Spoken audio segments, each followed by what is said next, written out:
Gracias por acompañarnos hoy. Para empezar, ¿podría contarnos un poco sobre su vida antes de su experiencia cercana a la muerte? Por supuesto.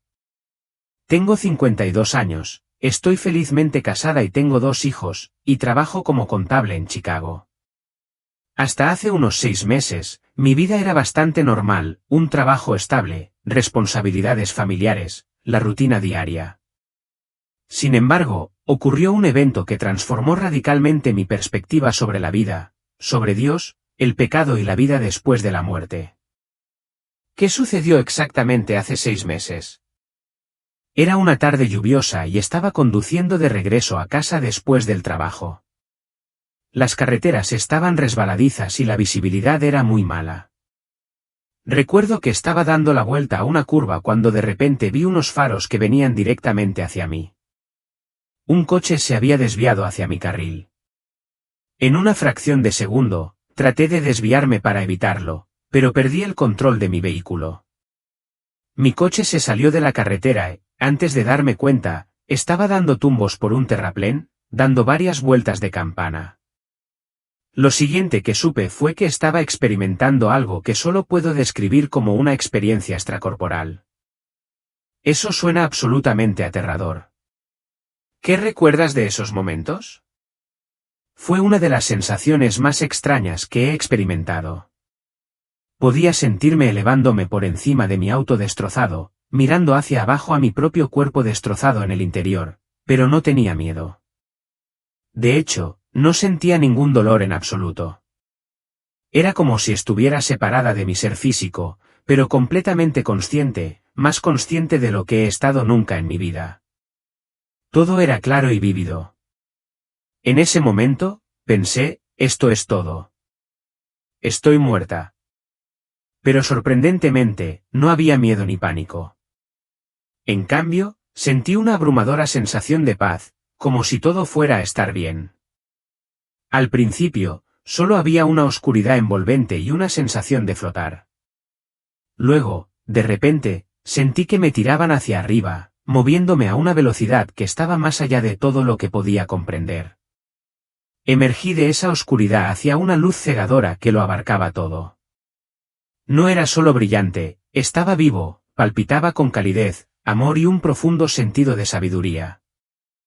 ¿Qué sucedió después de que te encontraste con la luz? A medida que seguía elevándome, sentí como si me atrajera esa luz extraordinaria. Cuanto más me acercaba, más intenso se volvía el amor que irradiaba. No se parecía a nada que pudiera haber imaginado, no era solo una sensación, era como si me envolviera un capullo de amor y aceptación puros e incondicionales. Era como si cada fibra de mi ser estuviera siendo abrazada por la esencia misma de esa luz. ¿Encontraste a alguien o algo dentro de esa luz? Sí, lo hice. En la luz, me encontré con lo que solo puedo describir como un ser de pura luz y amor. Sin palabras, supe de inmediato que esa presencia era Jesús.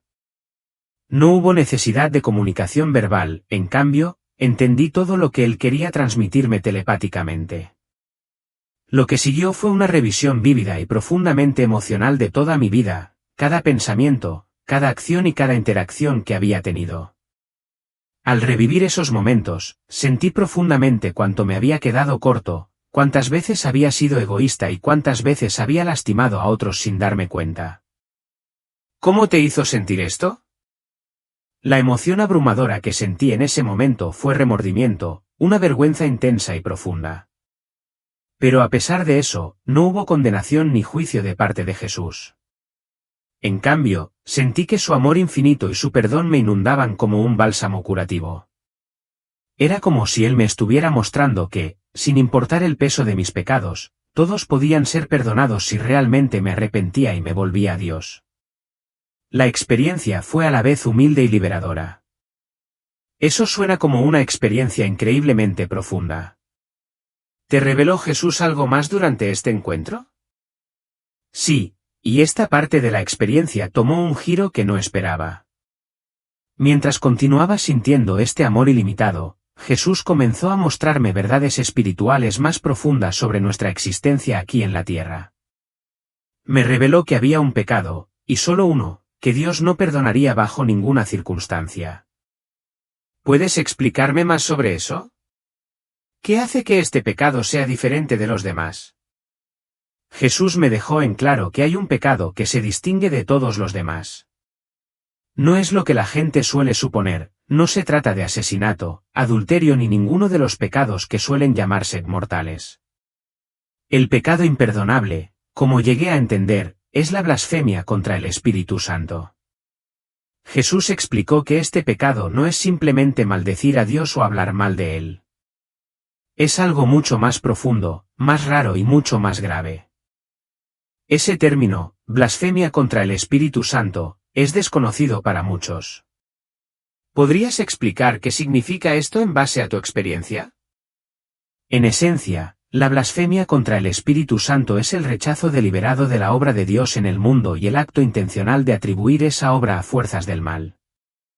Pero no es una duda momentánea ni un pensamiento fugaz. Es algo mucho más intencional, una negación persistente y deliberada de la verdad, incluso cuando esa verdad está ante tus ojos. ¿Puedes explicarnos exactamente qué implica este pecado? Jesús me mostró que este pecado ocurre cuando alguien presencia los actos innegables y poderosos de Dios a través del Espíritu Santo, milagros, intervenciones divinas o experiencias de la presencia de Dios, pero deliberadamente y maliciosamente atribuye esos actos a fuerzas del mal. No se trata simplemente de incredulidad o escepticismo, es un rechazo consciente de la bondad de Dios, una distorsión activa de la verdad divina para convertirla en algo malo. Es una perversión profunda y consciente de lo que es innegablemente sagrado. Es un concepto pesado. ¿Podrías darme un ejemplo de cómo podría ser esto? Por supuesto. Me mostraron situaciones en las que personas habían presenciado milagros o actos profundos de Dios en sus vidas, donde su presencia era innegable. Sin embargo, estas personas decidieron atribuir esas experiencias a fuerzas demoníacas o las descartaron por completo. No se trataba simplemente de cuestionar o dudar, era un rechazo voluntario, un endurecimiento del corazón contra la esencia misma de la bondad y la verdad de Dios. Es como si decidieran deliberadamente ver lo divino como malo. ¿Por qué es imperdonable este pecado en particular, especialmente cuando parece que Dios perdona todo lo demás? En esto radica la profunda gravedad de la blasfemia contra el Espíritu Santo. El pecado es imperdonable porque representa un rechazo total y definitivo de la presencia de Dios y de su obra. Cuando alguien es testigo de la verdad, el poder, la bondad y el amor de Dios, y aún así decide llamarlo maldad, se separa de la fuente misma del perdón. No es que Dios no esté dispuesto a perdonar, sino que la persona se ha cerrado por completo al poder transformador de su gracia. Si no puedes reconocer y aceptar la verdad cuando está directamente ante ti, el perdón se vuelve imposible porque el arrepentimiento en sí mismo requiere el reconocimiento de esa verdad. Esa es la pregunta clave, ¿no es así? Lo que entendí de mi experiencia es que no es que Dios no esté dispuesto a perdonar este pecado. Más bien, la naturaleza de este pecado hace que el perdón sea imposible. Cuando alguien blasfema contra el Espíritu Santo, en realidad se está cerrando a la fuente misma del perdón y la gracia, rechazando el medio por el cual podría ser salvo. Esta elección deliberada de separarse de la presencia de Dios hace que el arrepentimiento y el perdón sean inalcanzables. ¿Explicó Jesús por qué este pecado en particular es imperdonable? Sí, lo hizo. Me mostró que el Espíritu Santo es la presencia activa de Dios en el mundo, la fuerza divina que nos convence de nuestros pecados y nos conduce suavemente hacia el arrepentimiento y la salvación. Cuando alguien blasfema contra el Espíritu, en esencia está rechazando el camino mismo que podría salvarlo. Es como si estuviera cerrando la puerta a la gracia y el perdón de Dios, cortando la única ruta que conduce a la redención.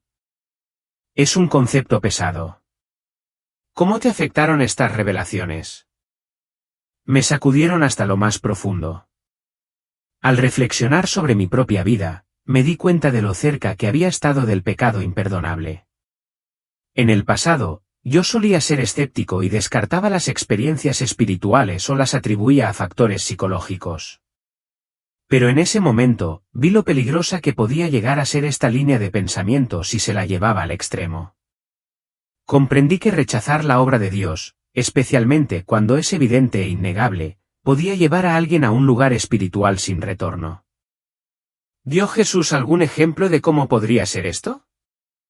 Sí, él me mostró visiones de líderes religiosos en la historia que habían presenciado curaciones milagrosas y exorcismos realizados a través del poder de Dios. Sin embargo, debido a los celos y el odio, estos líderes decidieron atribuir estos actos milagrosos a Satanás. Sus corazones se habían endurecido tanto que deliberadamente llamaron mal a algo santo y divino.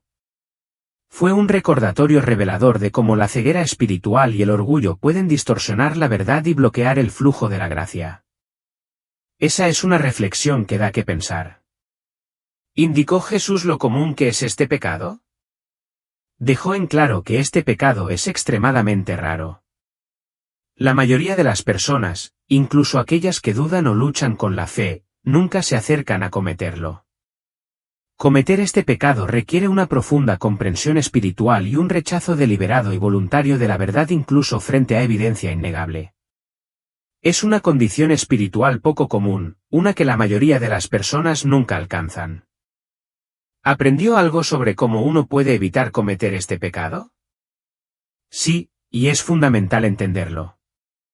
La clave es permanecer siempre abierto a la posibilidad de la obra de Dios en tu vida, especialmente cuando desafía tus creencias o entendimientos actuales.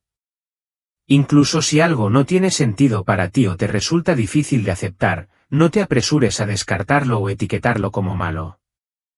Mantén tu corazón abierto, haz preguntas y busca entendimiento con un espíritu humilde. Esta apertura te ayuda a protegerte de cerrarte a la gracia de Dios. ¿Aprendiste algo más sobre el pecado y el perdón durante tu experiencia? Absolutamente. Jesús me mostró que todos los demás pecados, sin importar cuán graves puedan parecer, pueden ser perdonados si una persona se arrepiente verdaderamente. Incluso me mostró ejemplos de personas que habían cometido actos horribles pero que luego encontraron perdón y redención a través del arrepentimiento genuino. La clave, explicó, es la sinceridad del corazón. Si alguien se vuelve hacia Dios con un corazón verdaderamente contrito, ningún pecado es demasiado grande para ser perdonado. Eso es fascinante, estoy seguro de que a nuestros oyentes les encantaría escuchar más sobre esto. Entraremos en detalles más adelante, pero por ahora, ¿te encontraste con alguien más durante tu experiencia cercana a la muerte? Sí, después de mi tiempo con Jesús, fui guiada por lo que parecía un ángel a un espacio sereno y hermoso parecido a un jardín. Allí, me encontré con mi abuela, que había fallecido cuando yo era adolescente. Se veía joven y vibrante, llena de alegría y vida. Cuando la vi, sentí que todo encajaba. Nos abrazamos y ella me dijo lo orgullosa que estaba del hombre en el que me había convertido, pero también me recordó con dulzura que aún no era mi momento. Todavía tenía un trabajo importante que hacer en la tierra. Debe haber sido una reunión emotiva.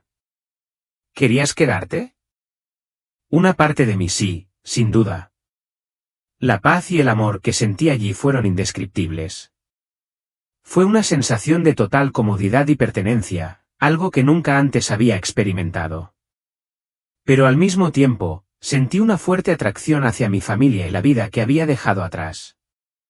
Me di cuenta de que tenía asuntos pendientes, lecciones que aprender, personas a las que cuidar y una vida que vivir. ¿Cómo regresaste a tu cuerpo? Sucedió en un abrir y cerrar de ojos. En un momento estaba en ese jardín celestial, inmersa en la paz y el amor del más allá, y al siguiente estaba jadeando mientras los médicos devolvían mi corazón a la vida. La transición fue estremecedora, fue como si me sacaran de un lugar de perfecta tranquilidad y me devolvieran a la dureza de mi cuerpo físico. Recuerdo una sensación de volver a entrar en mi cuerpo, que fue dolorosa y desorientadora. Luego hubo oscuridad, seguida de sonidos distantes de voces y pitidos de máquinas.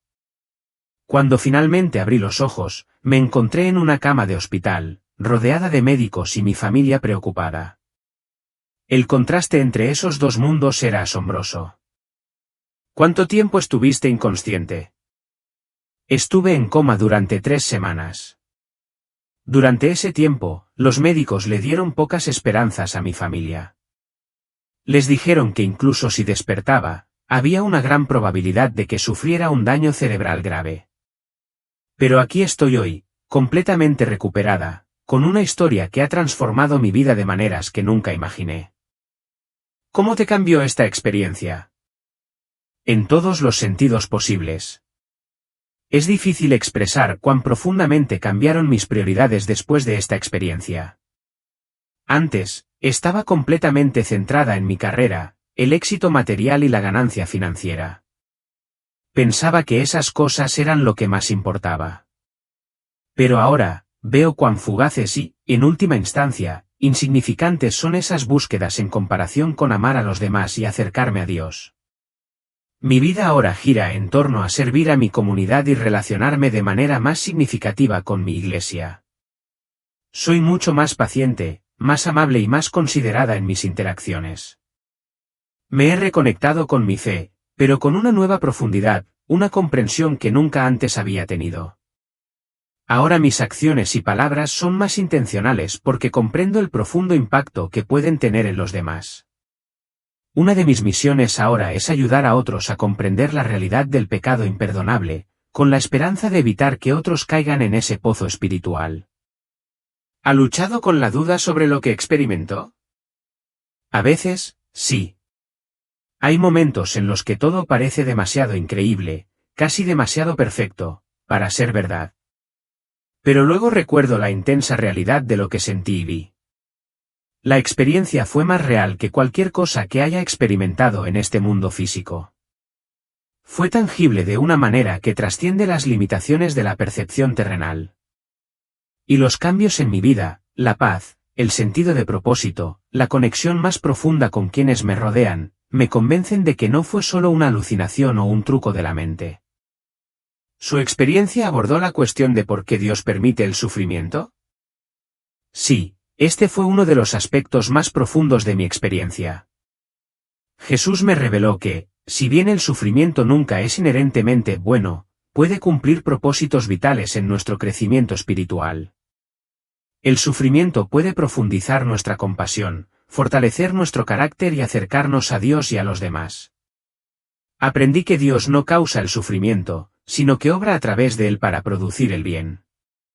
Puede usar incluso las circunstancias más oscuras para moldearnos y convertirnos en mejores versiones de nosotros mismos. Esa es una perspectiva que a muchos les resulta difícil de aceptar, especialmente cuando están en medio del dolor. ¿Cómo se lo explicas a quienes sufren? Tengo mucho cuidado de no trivializar el dolor de nadie ni sugerir que su sufrimiento es de alguna manera bueno en sí mismo. En cambio, me concentro en ofrecer esperanza, compartiendo que Dios puede traer belleza incluso de las circunstancias más dolorosas. Hago hincapié en que Dios sufre con nosotros, que nuestro dolor nunca carece de sentido a sus ojos. A menudo, lo más importante que puedo hacer es simplemente estar presente con los demás en su sufrimiento, ofreciendo amor y apoyo sin tratar de ofrecer explicaciones o soluciones rápidas. ¿Tuviste alguna sensación de tiempo durante tu experiencia? El tiempo parecía funcionar de manera completamente diferente allí. La revisión de mi vida, por ejemplo, parecía durar horas, pero también parecía que sucediera en un abrir y cerrar de ojos. Mi conversación con Jesús reveló una gran cantidad de información, pero parecía durar solo unos minutos, como máximo, en términos terrenales. Era como si estuviera experimentando algo fuera de nuestra comprensión habitual del tiempo, algo mucho más allá de las limitaciones del mundo físico. Muchas personas que tienen experiencias cercanas a la muerte dicen sentir amor incondicional. ¿Fue esto parte de tu experiencia? Absolutamente. El amor que sentí de Jesús y más tarde de mi abuela fue nada menos que abrumador. No fue solo un sentimiento, fue una aceptación completa y abarcadora. Fue un amor que me vio, con defectos y todo, y sin embargo me amó por completo. No fue un amor a pesar de quien soy, sino un amor por quien soy. No se parecía a nada que hubiera conocido antes y dejó una marca indeleble en mi corazón.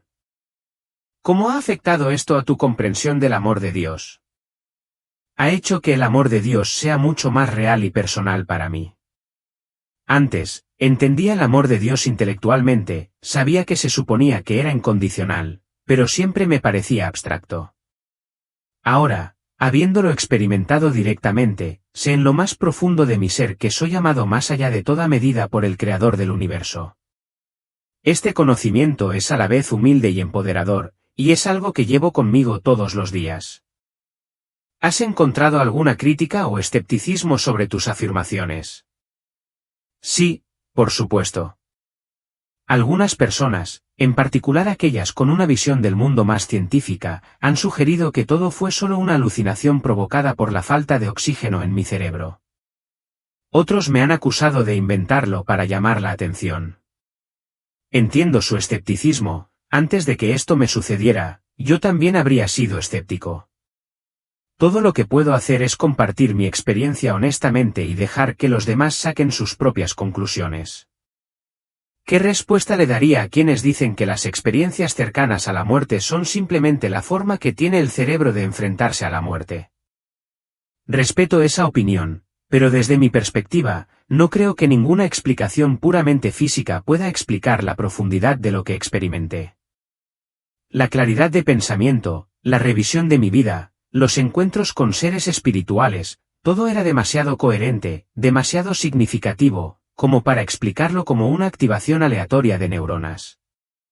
El impacto profundo y duradero que esta experiencia ha tenido en mi vida va mucho más allá de lo que esperaría de una simple alucinación o de un cerebro que enfrenta un trauma. Lo que experimenté fue mucho más que el funcionamiento de mi mente, fue un atisbo de una realidad espiritual más profunda. Mencionaste la revisión de vida antes.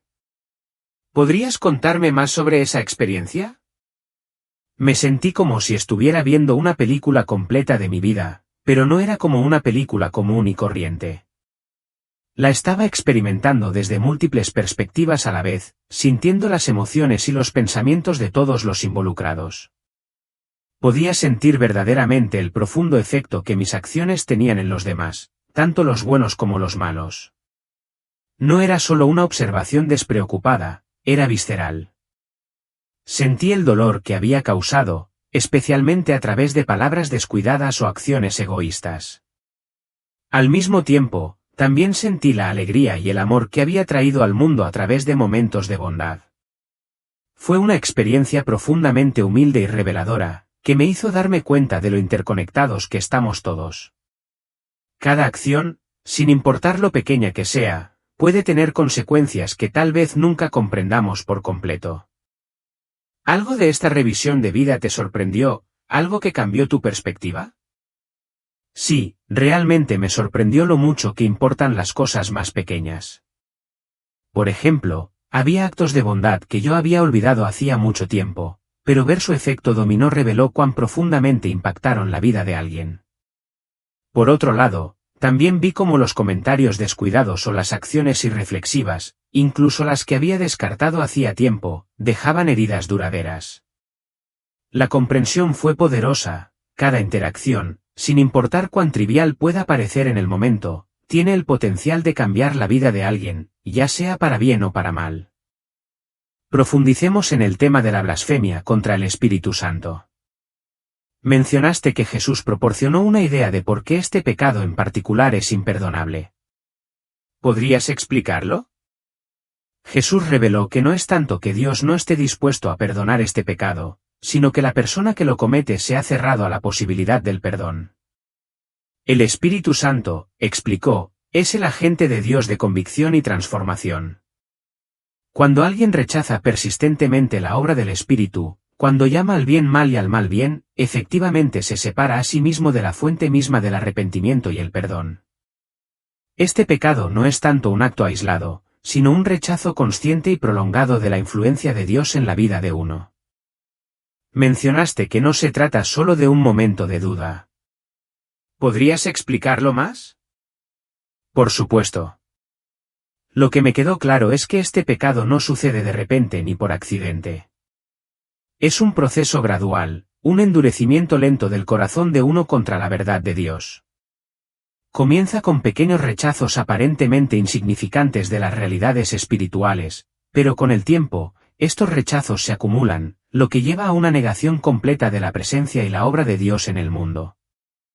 Esto no es algo con lo que alguien tropieza, es una elección deliberada, una decisión voluntaria de alejarse de la verdad de Dios, paso a paso, hasta que el corazón se endurece tanto que el arrepentimiento ya no es posible.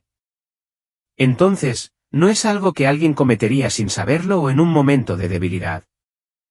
No, no lo es.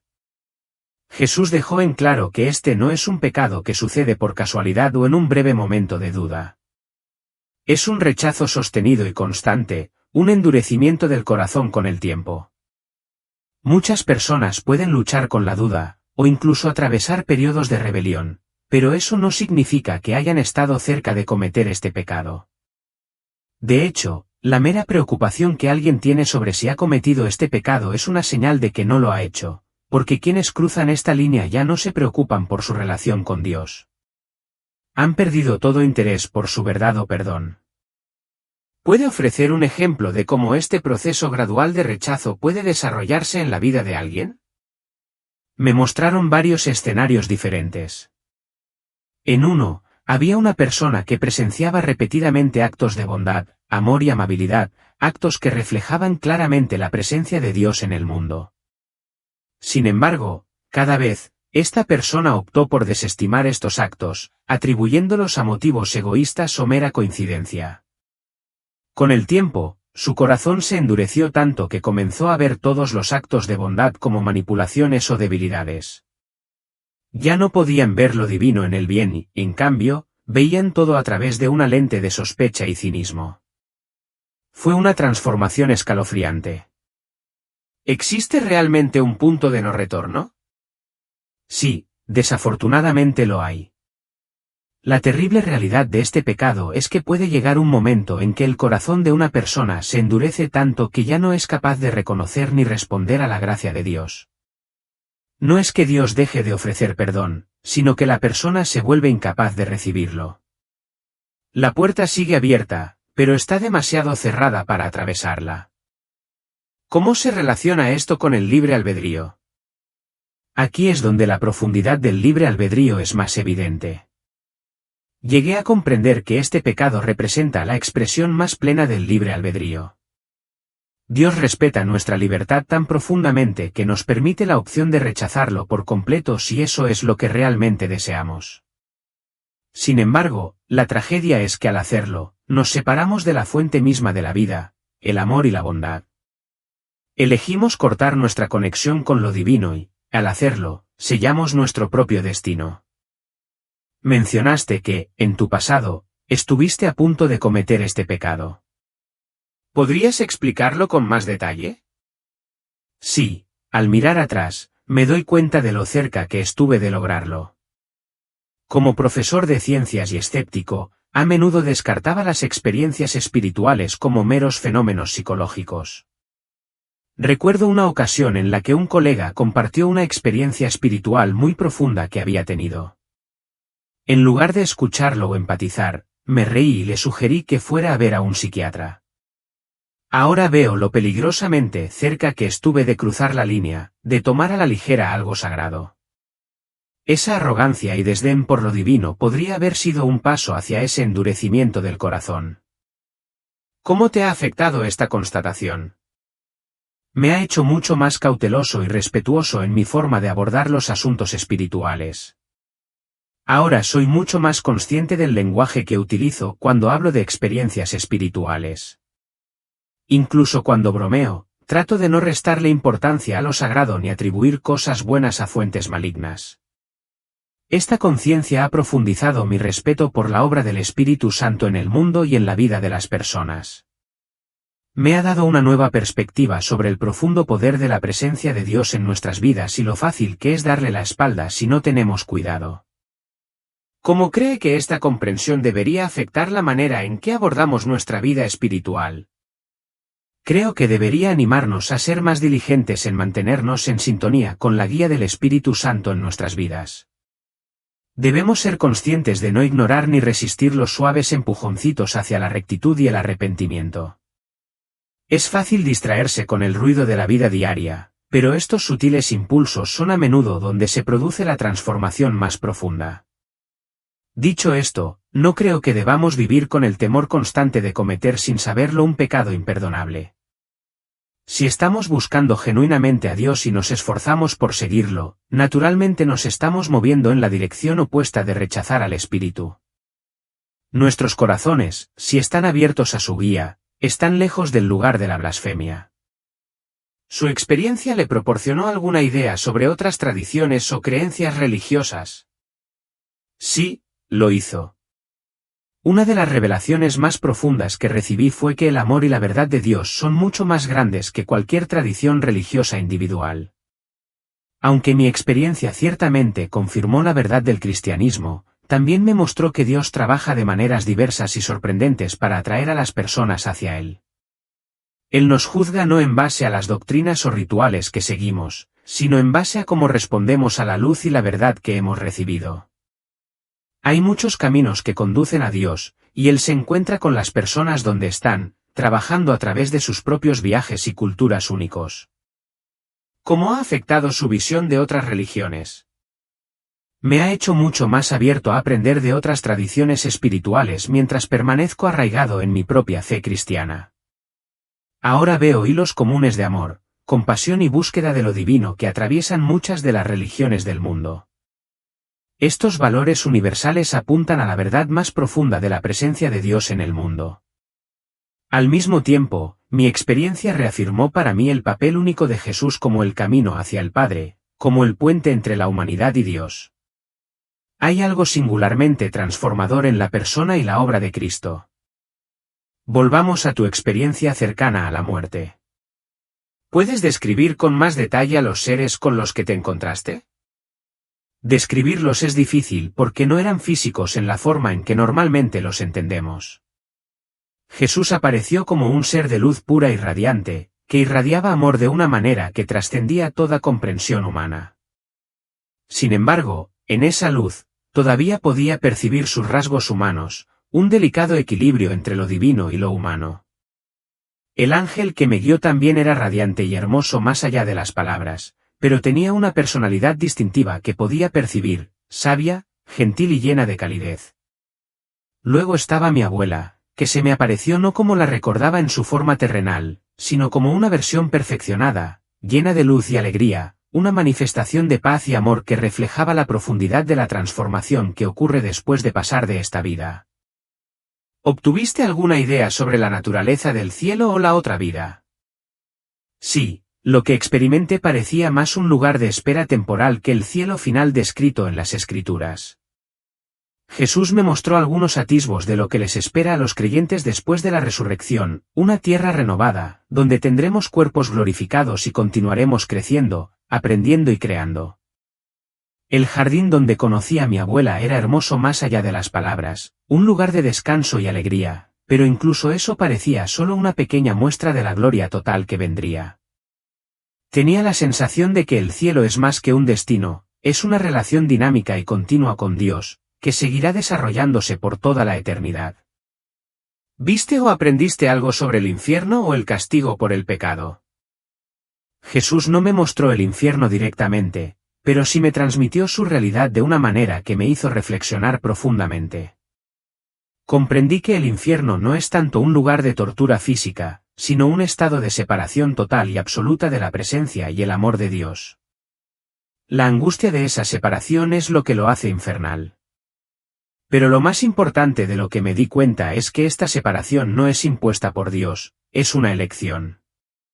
Las personas eligen el infierno al rechazar persistentemente el amor y la verdad de Dios, cerrándose a la fuente misma de vida y bondad.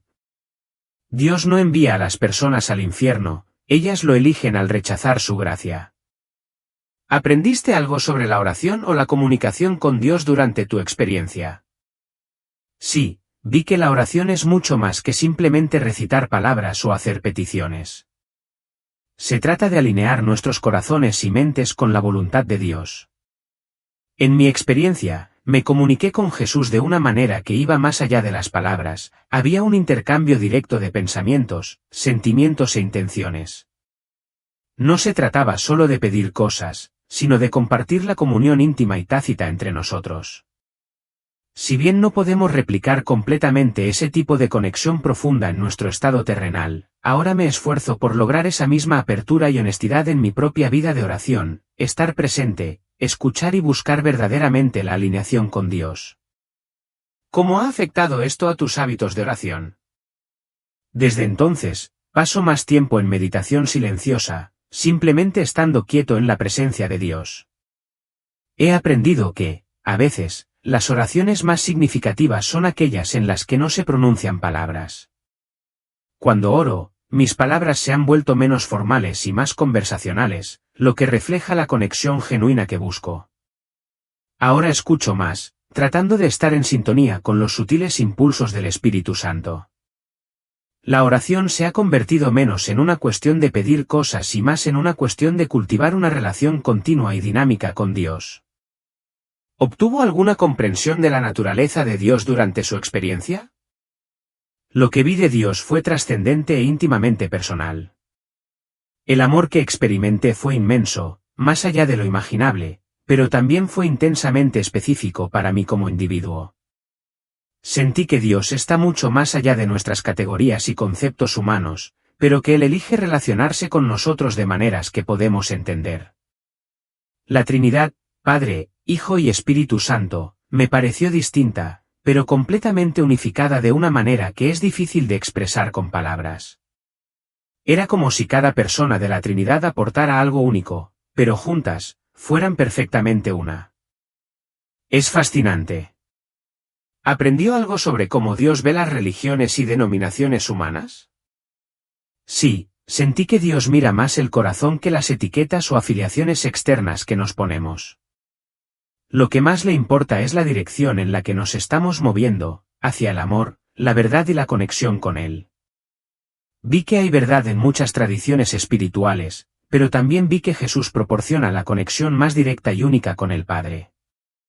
Su camino es el camino a la salvación, pero Dios trabaja de diversas maneras a través de diferentes culturas y religiones para atraer a las personas hacia Él. ¿Ha cambiado su experiencia, su forma de ver la muerte y el morir? Ya no le temo a la muerte. He experimentado lo que hay más allá, y aunque no tengo prisa por dejar esta vida, ahora sé que nos espera algo increíble después de morir. La realidad de lo que hay más allá de la muerte me llena de esperanza, pero también me da una apreciación más profunda del don de la vida. Veo cada día como una oportunidad preciosa para crecer, amar y marcar la diferencia. Ya no doy la vida por sentado. ¿Obtuvo alguna comprensión del propósito de la vida humana? Sí, llegué a comprender que nuestro propósito principal en la vida es crecer en el amor, amor a Dios y amor a los demás. Todo lo demás fluye de esa verdad central.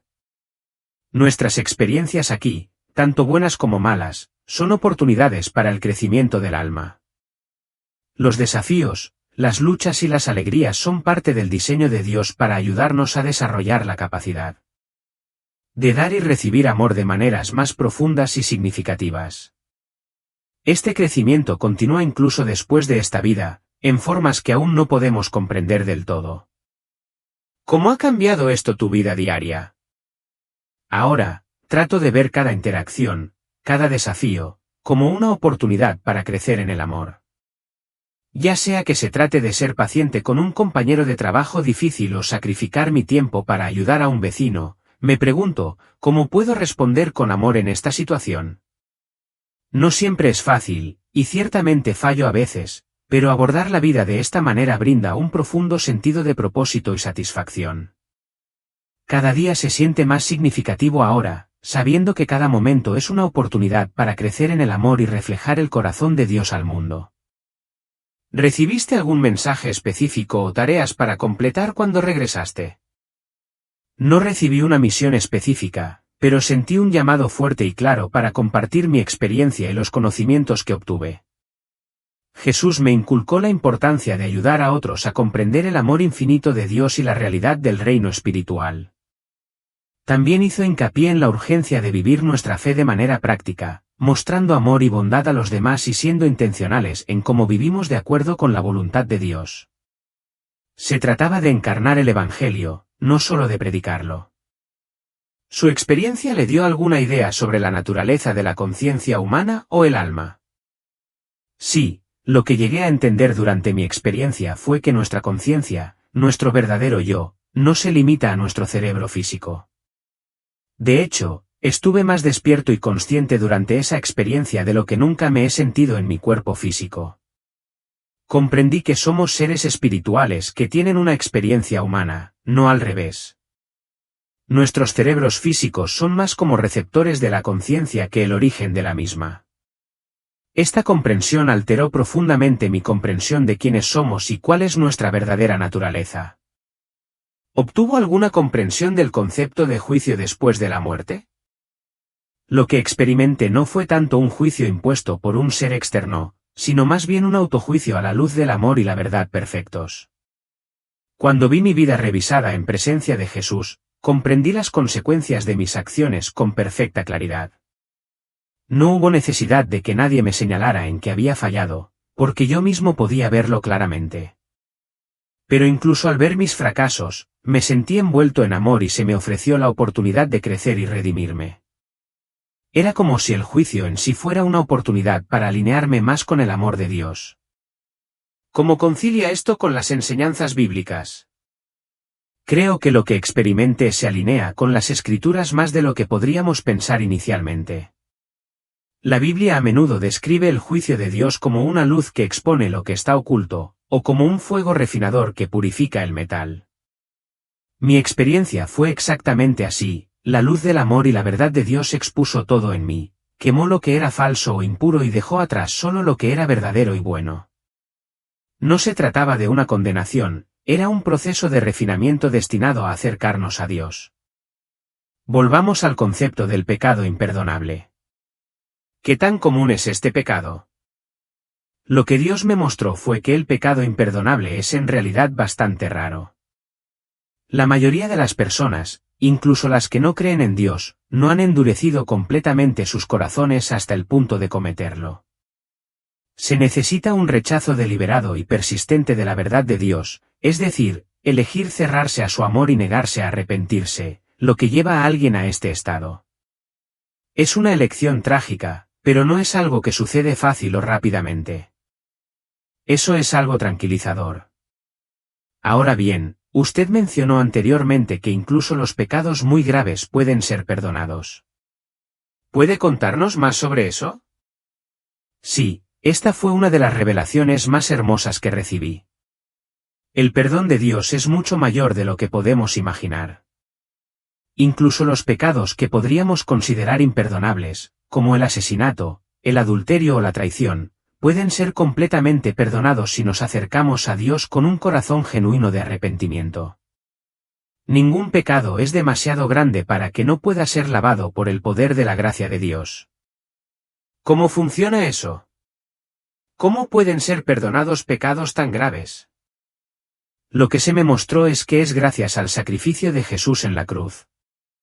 Cuando murió, asumió el castigo por todos los pecados, pasados, presentes y futuros. Por lo tanto, cuando nos arrepentimos genuinamente y nos volvemos a Dios, el precio de nuestros pecados ya ha sido pagado. No es que Dios ignore nuestro pecado, sino que la pena ya ha sido pagada a través de la muerte de Jesús. Este es el profundo y poderoso mensaje de esperanza, no importa cuán oscuro pueda parecer nuestro pasado, el perdón siempre está disponible para nosotros. ¿Dios te mostró algo sobre cómo debemos responder a este perdón? Sí, Dios me mostró que cuando realmente comprendemos la profundidad de su perdón, debería transformar por completo nuestra forma de vivir. Deberíamos estar llenos de gratitud y el deseo de extender el mismo perdón y amor a los demás. No es un pase libre para pecar, más bien, es una motivación para vivir de una manera que honre el increíble don de la gracia de Dios. Estamos llamados a vivir con un espíritu de perdón, misericordia y amor hacia los demás, como reflejo del perdón que hemos recibido.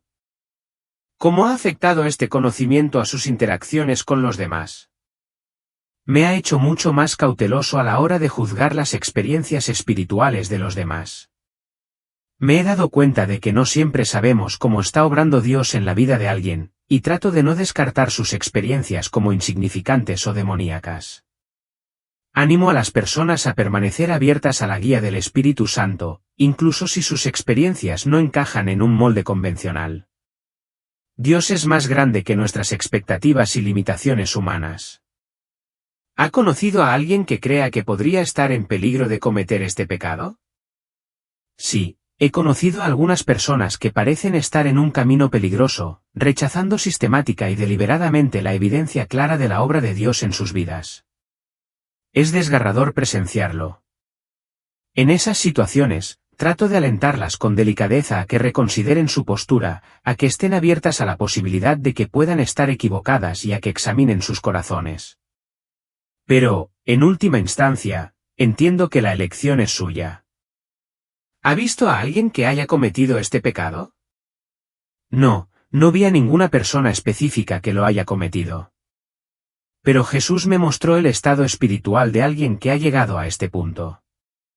Era como si pudiera ver un alma que se había retorcido sobre sí misma, rechazando la luz a tal grado que ya no podía percibir ni recibir amor. Era una visión aterradora, un alma que se había endurecido tanto que ya no podía responder a Dios. Jesús dejó en claro que este estado es poco común y viene después de un rechazo repetido y deliberado de la verdad y el amor. Hablando de pecado y perdón, ¿puede explicar cómo vio que otros pecados fueron perdonados durante su revisión de vida? Lo que vi fue hermoso y humillante. Cada pecado, sin importar cuán grave fuera, fue recibido con una efusión de amor y comprensión. Pude ver cómo nuestros errores a menudo provienen de lugares de dolor, miedo o ignorancia. El perdón de Dios no fue solo un indulto, fue una sanación, una restauración. Hizo que el contraste con el pecado imperdonable fuera aún más marcado, porque el perdón, en su forma más pura, es transformador y vivificante. Esa es una imagen poderosa. ¿Vio cómo funciona este perdón en términos prácticos? Sí, se me mostró cómo el arrepentimiento genuino abre el corazón para recibir el perdón. No se trata de autocastigarnos ni revolcarnos en la culpa, se trata de reconocer nuestros errores, comprender su impacto y desear sinceramente cambiar. Cuando hacemos eso, el perdón de Dios fluye libremente, sanándonos y transformando no solo a nosotros sino también las vidas de otras personas a quienes hemos afectado. Es un efecto dominó de amor y gracia que se extiende desde nosotros hacia quienes nos rodean. Eso es hermoso. Pero nos lleva de nuevo al pecado imperdonable. ¿Por qué la blasfemia contra el Espíritu Santo es diferente? Lo que entendí es que la blasfemia contra el Espíritu Santo es esencialmente un rechazo total del proceso mismo de arrepentimiento y perdón. Es un rechazo total del amor y la sanación de Dios, hasta el punto en que una persona se vuelve incapaz de recibirlo. Es como si estuvieran de pie bajo la lluvia, pero se negaran a creer que se están mojando y, con el tiempo, pierden la capacidad de sentir la lluvia en absoluto. Esta es la condición de un corazón tan endurecido y cerrado al amor de Dios que ya no puede responder. Es como estar bajo la lluvia pero negarse a creer que te estás mojando, hasta el punto de que ya no sientes el agua. Esa es una analogía vívida. ¿Cómo crees que esta comprensión puede ayudar a las personas en su vida diaria? Creo que esta comprensión puede ayudar de varias maneras. En primer lugar, puede aliviar la ansiedad que sienten muchas personas por haber cometido el pecado imperdonable. La mayoría de las personas están lejos de ese punto. También puede ayudar a las personas a comprender la naturaleza profunda y sanadora del perdón de Dios, y animarlas a buscar su gracia sin miedo a ser rechazadas. Saber que el perdón está disponible, sin importar lo que hayamos hecho, debería animar a las personas a arrepentirse y volverse a Dios con el corazón abierto. En segundo lugar, esta experiencia nos anima a mantener una mente abierta y humilde, siempre dispuestos a reconocer la bondad y la verdad, incluso cuando desafíen nuestras creencias y preconcepciones más profundas. Nos llama a adoptar un espíritu de crecimiento y aprendizaje, reconociendo que nuestra comprensión del mundo está siempre evolucionando. Por último, sirve como un poderoso recordatorio del amor y el perdón ilimitados que siempre están disponibles para nosotros, pero solo cuando elegimos abrir nuestros corazones y darles la bienvenida. Este amor, una vez sentido, nos transforma de adentro hacia afuera. ¿Su experiencia le ofreció alguna perspectiva profunda sobre la naturaleza del libre albedrío humano y la soberanía de Dios? Sí, iluminó la hermosa e intrincada relación entre estas dos fuerzas. Desde la perspectiva limitada de nuestra vida terrenal, es difícil de entender, pero vi que Dios respeta nuestro libre albedrío. Él no nos obliga a amarlo ni a obedecerlo, pero al mismo tiempo, está trabajando continuamente de maneras sutiles, a menudo invisibles, para guiarnos hacia su verdad y bondad. Incluso cuando tomamos decisiones que parecen equivocadas o dañinas, la soberanía de Dios le permite sacar algo bueno de esas decisiones, entretejiéndolas en un plan más grandioso. Es como una danza armoniosa entre la libertad humana y la guía divina, cada una apoyando a la otra de maneras que a menudo están más allá de nuestra comprensión. ¿Cómo explica un tema tan complejo a los demás? A menudo utilizo la analogía de un padre amoroso y su hijo. Un padre sabio enseña, guía y cuida, pero no controla todos los aspectos de la vida de su hijo. Le permite tomar sus propias decisiones y, sí, incluso cometer errores.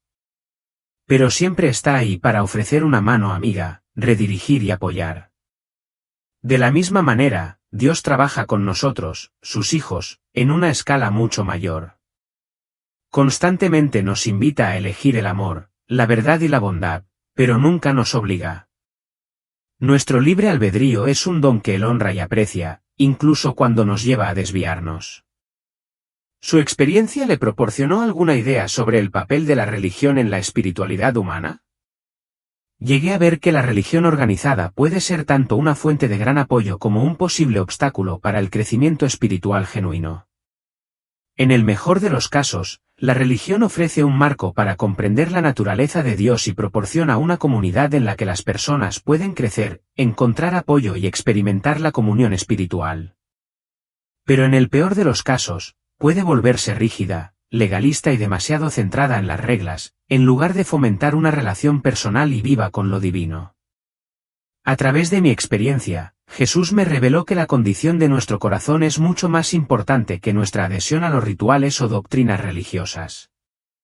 Es el corazón lo que más le interesa a Dios, la voluntad de amar, de buscar la verdad y de actuar de acuerdo con esas verdades. ¿Tu experiencia me ayudó a comprender mejor la naturaleza del bien y del mal? Sí, comprendí mejor ambos aspectos.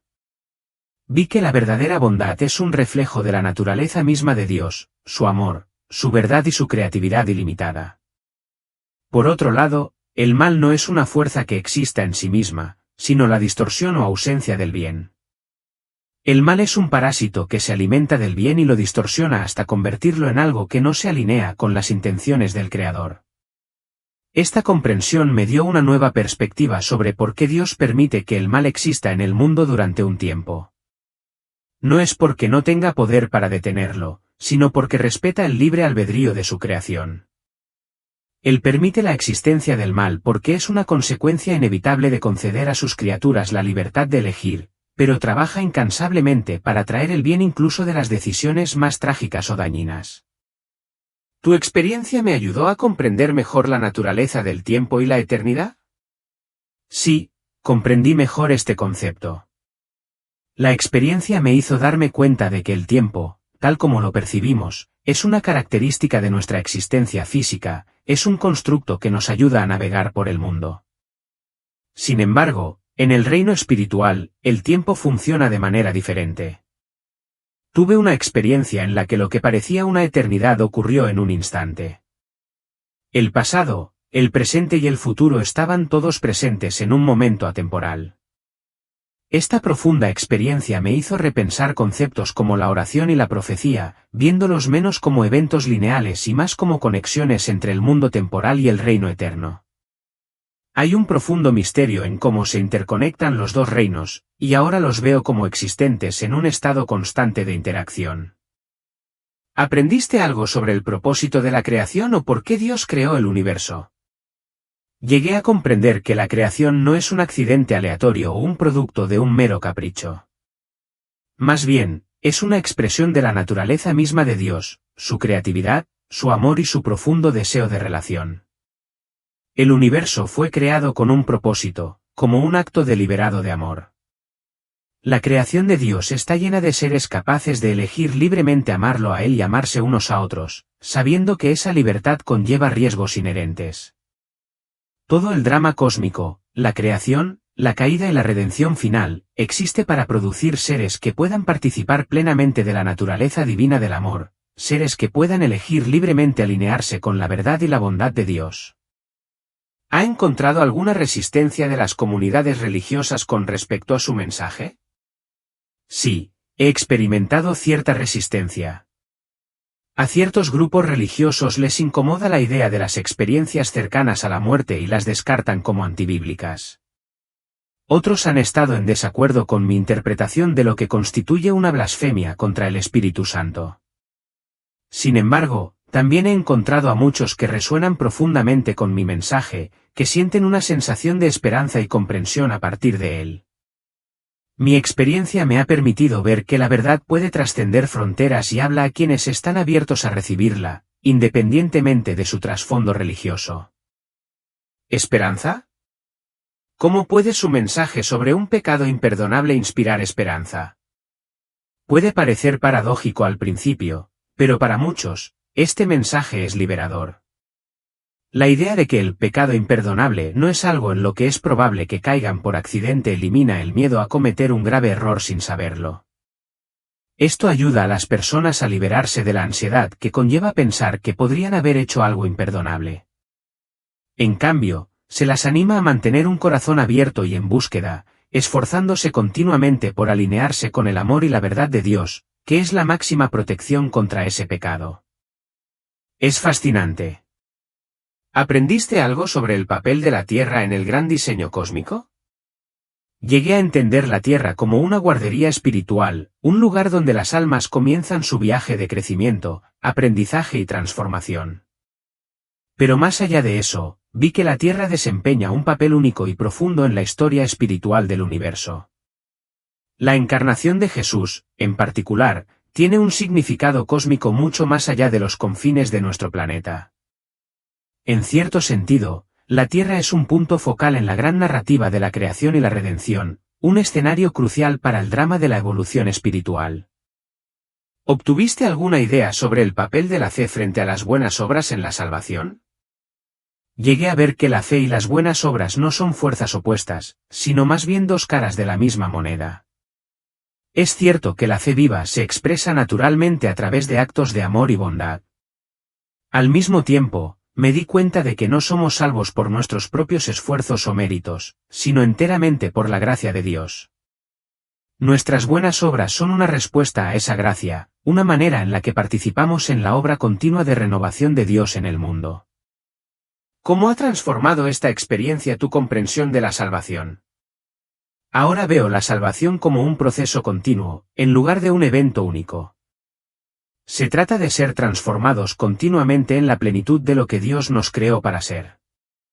Esta transformación comienza en el momento en que nos volvemos a Dios con fe, pero continúa a lo largo de nuestras vidas y en la eternidad.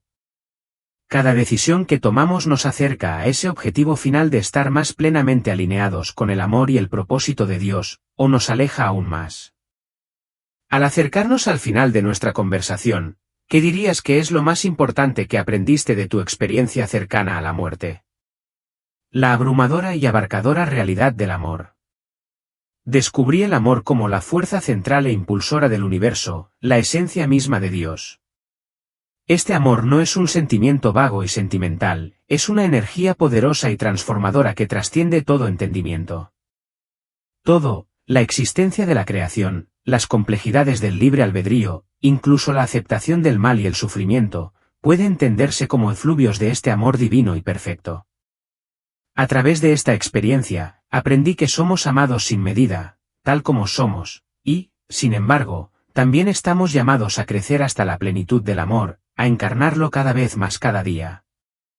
Este amor no es pasivo, está moldeando y armonizando activamente toda la creación.